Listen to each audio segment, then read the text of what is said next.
Hello everyone, আসসালামু আলাইকুম। It's me Rasel Kabir, welcome to my blog. আজকে আমি আপনাদের সামনে একটা রেসিপি নিয়ে আসলাম। সেই রেসিপির নাম হচ্ছে পাস্তা।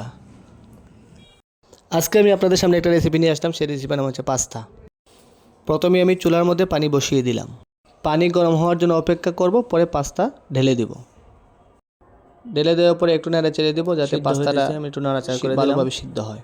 সিদ্ধ হওয়া পর্যন্ত আমরা অপেক্ষা করব। সিদ্ধ হয়ে যেতে ভালো হয়, এই জন্য আমি একটু নাড়া দেওয়ার পরে পানিটা ভালোভাবে পরিষ্কার করে নিই। এখন আমি পাস্তার উপকরণগুলো একসাথে দিয়ে দিলাম। দেখুন কীভাবে তৈরি করলাম।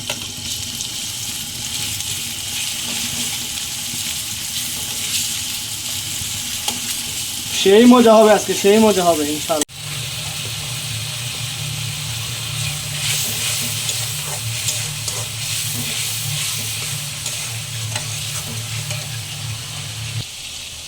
এখন পাতার মশলা দেওয়া হচ্ছে, ম্যাগি মশলা দেওয়া হচ্ছে।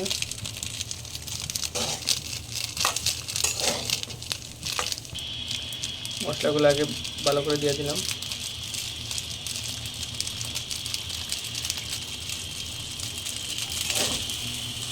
সসও দিয়ে দিলাম। এখন পাতার মশলা দেওয়া হচ্ছে, ম্যাগি মশলা দেওয়া হচ্ছে।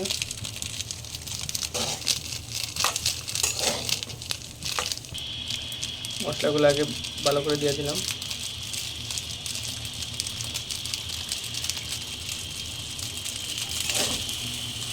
সসও দিয়ে দিলাম।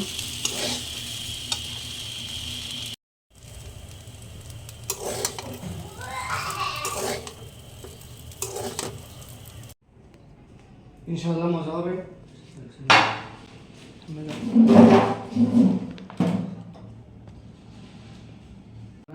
কেমন হয়েছে খাই দেখো? কেমন হয়েছে? খাও খাও খাও। মাশাআল্লাহ, অনেক মজা। কেমন হয়েছে? বেশি মজা। এখন খাওয়ার পরে তানহা আমারটা নিবে, তারটা ওরটা হইতেছে না, ওরটা কম, আমারটা বেশি, ও আমারটা নিয়ে টানাটানি করতেছে, নিয়ে নেবে। তারপর শেষ পর্যন্ত কি নিয়ে নিল। কেমন হয়েছে?